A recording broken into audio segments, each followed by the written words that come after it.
Jak widzicie, jestem na zajezdni Podgórze. Ja Was zapraszam na dzisiejszy odcinek. Zobaczcie, co tutaj się działo.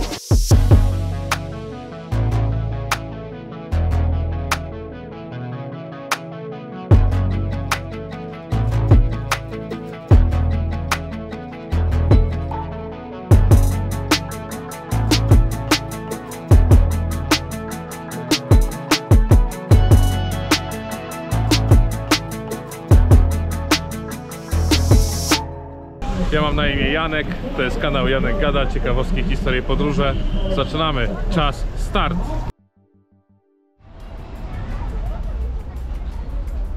Na początku jednak trzeba było tam się dostać. Czekając na wielką paradę tramwajów, okazało się, że mimo wszystko kursuje linia muzealna 0. Stąd na dobry początek inny zabytkowy tabor. Tymczasem parada tramwajów ruszyła z zajezdni w Nowej Hucie i miała po drodze zaledwie 2 przystanki: Rondo Mogilskie oraz Stradom. Na tym drugim ja się znalazłem i wcale nie było lekko, by się dostać do jakiegoś zabytkowego taboru. Zresztą sami widzicie, jakie było nim zainteresowanie.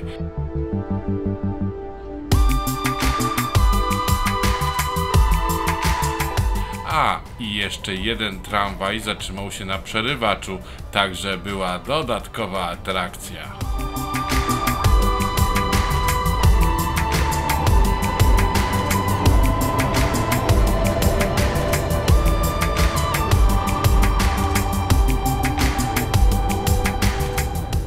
Jak widzicie, ja miejsce znalazłem dopiero w wagonie 102NA, jednym z najbardziej uwielbianych przez Kraków.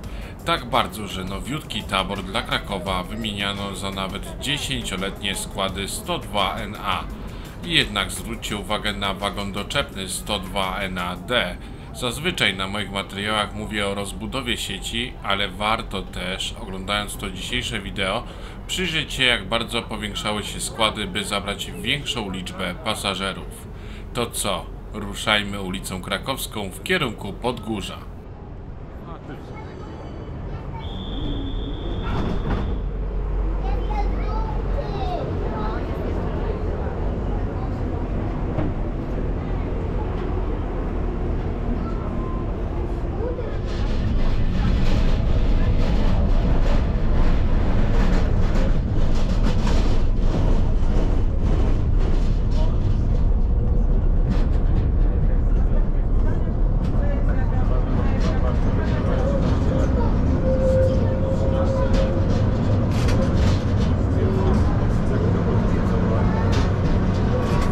A i oczywiście na montażu okazało się, że skupiłem się na wszystkim, tylko nie na tym wagonie doczepnym. Także musiałem się zapożyczyć ujęć. Oczywiście link do wideo zostawiam w opisie tego filmu. Ciekawostką jest, że wagon doczepny 102NA-D wyprodukowano w warsztatach własnych Miejskiego Przedsiębiorstwa Komunikacyjnego w Krakowie w liczbie zaledwie 5 sztuk w latach 1983 do 1985 i kursowały one tylko i wyłącznie w Krakowie. Powstały one z wagonów 102NA zniszczonych w wypadkach komunikacyjnych, czyli można powiedzieć PRL-owski recykling pełną gębą. Przebudowa tych wagonów obejmowała usunięcie stanowiska motorniczego, przeniesienie szafki z bezpiecznikami pod ścianę przednią tramwaju, montaż pulpitu manewrowego oraz usunięcie gniazd sterowania wielokrotnego z tylnej części wagonu. Najważniejszą wizualną zmianą było zastąpienie oryginalnej ściany przedniej przez luszczane odbicie ściany tylnej. W 1997 roku ostatni z prowadzonych do ruchu wagonów doczepnych, noszący numer taborowy 155, pozostawiono jako eksponat muzealny.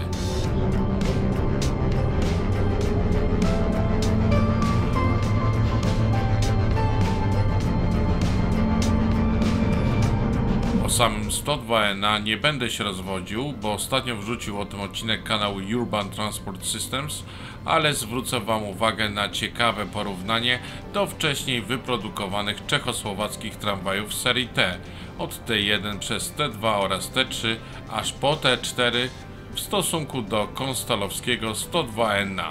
Przez bardzo długi czas Tatra nie chciała udostępnić ich w ramach tzw. bratniej współpracy socjalistycznej Polskiej Rzeczpospolitej Ludowej, bo bała się skopiowania ich projektu.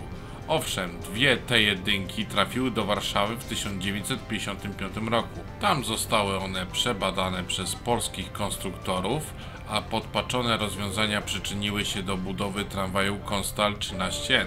Ale co do następnych modeli z serii T, już tak nie było i PRL one ominęły szerokim łukiem w kierunku Związku Radzieckiego, jeśli chodzi o zagranicę. Zatem, czy doszło do momentami ostrego kopiuj wklej? Ja uważam, że tak, ale ocencie sami.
Po wyjściu ze składu ukazał mi się Konstal 105 NT. W 1983 roku specjaliści z Akademii Górniczo-Hutniczej w Krakowie we współpracy z MPK Kraków zmodernizowali wagon typu 105N na wagon z tyrystorowym układem rozruchowym. Doświadczenie miało na celu zmniejszenie zużycia energii elektrycznej przez tramwaj. W roku 2007 został skasowany wóz 1203. W tym samym roku MPK zdecydowało się na zakup ostatniego czynnego 105 NT o numerze 789 z Będzina, który w Krakowie służy jako holownik. Michale ze strony kmkrakow.pl podkradłem opis, ale przyznaję się. Przy okazji inny wyjątkowy Konstal, który pewnie co chwilę widzicie w ujęciach. W cieplejsze dni ukryty głęboko w zajezdni, bo służy on do odladzania sieci trakcyjnej. Jego fotkę mogliście już widzieć na moim profilu Insta. Kto tam jeszcze nie był, to niech zagląda. Przy okazji to też dobry moment, byście się dowiedzieli, że możecie mnie wesprzeć. Dzięki temu nie tylko szybciej ogarnę drona, ale też będziecie mieli możliwość oglądania wyjątkowych materiałów wideo, które są niedostępne dla zwykłych widzów. Wszystkie linki w opisie pod filmem. Wracamy do zajezdni, bo teraz gorzka refleksja. Patrząc na tramwaje z Sanoka czy chorzowskiego Konstala, a nawet mając w myśli Tramino marki Solaris, mam takie wrażenie, że już nigdy nie doczekamy się spektakularnego polskiego tramwaju. Owszem, mamy tramwaje PESA, rozwijającą się markę Modertrans i próby Nevaga, ale wciąż to za mało, by podbić światowe rynki. Ja wiem, że wolny rynek synek i taka kolej rzeczy, ale czy naprawdę Polska nie jest w stanie stworzyć czegoś, co będzie mogło zawojować rynek światowy? Czy pozostanie nam tylko patrzenie z łezką wokół na tabor zabytkowy? Chciałbym się mylić, ale jestem ciekaw waszego zdania. Napiszcie, co sądzicie o tym w komentarzach.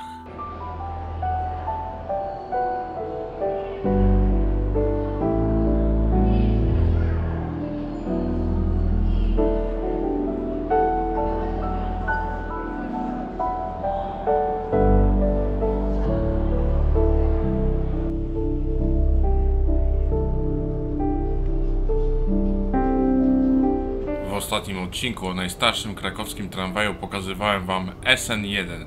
Dzisiaj czas na SN2. Przeszkadzać, ale może nam pan powiedzieć, nie, tylko same informacje, po co są te dwie wajki?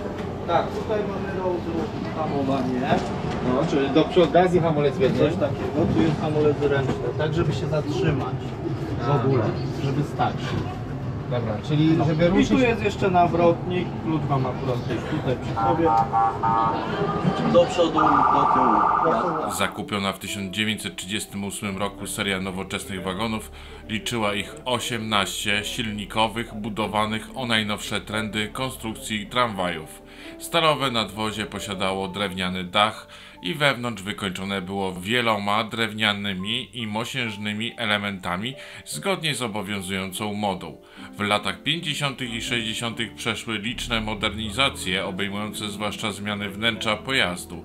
Wagony służyły do 1976 roku.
Teraz rzut oka na niemieckie tramwaje, ale dwa pierwsze produkowane były w miastach, które obecnie są w Polsce.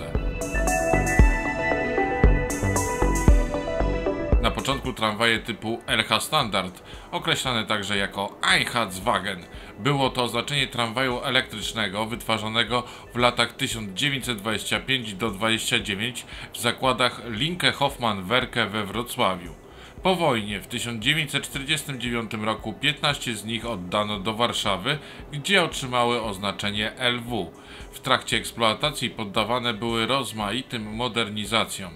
Warszawskie wagony wycofano w latach 60. XX wieku, zaś we Wrocławiu kursowały one liniowo do maja 1977, a następnie część z nich przekwalifikowano na tabor gospodarczy. W latach 80. jeden wagon trafił do Krakowa, gdzie używany był podczas nagrywania filmu przed sklepem jubilera.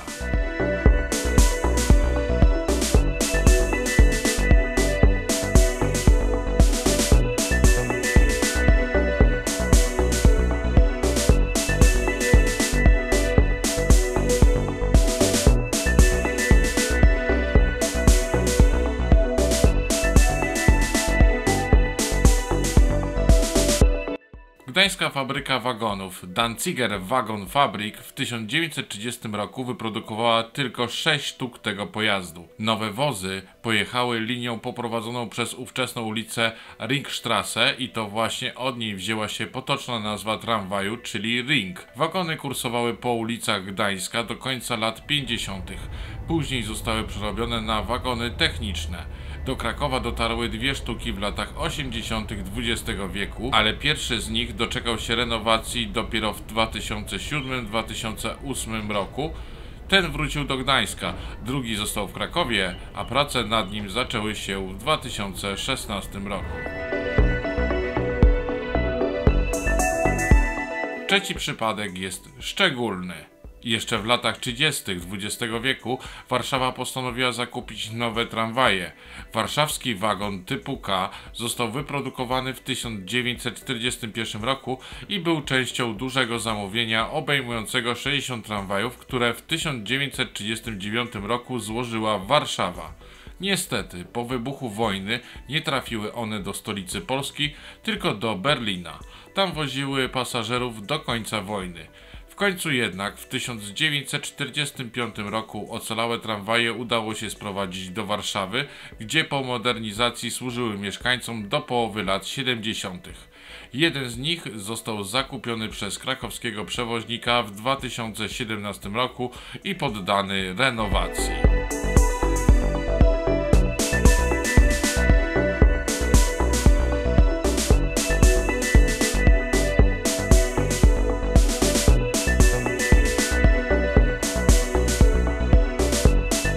A Wam, który z tych tramwajów się najbardziej podoba? Dajcie znać w komentarzach.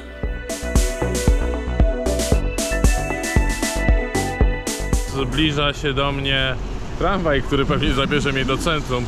I oczywiście śmiało i gorąco zachęcam do komentowania, lajkowania, subskrybowania, oczywiście wspierania mojego kanału.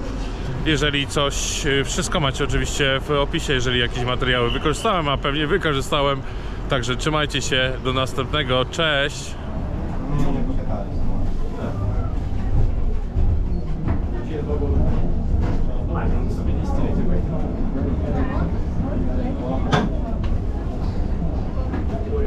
Tylko oderwałem w pewnym miejscu.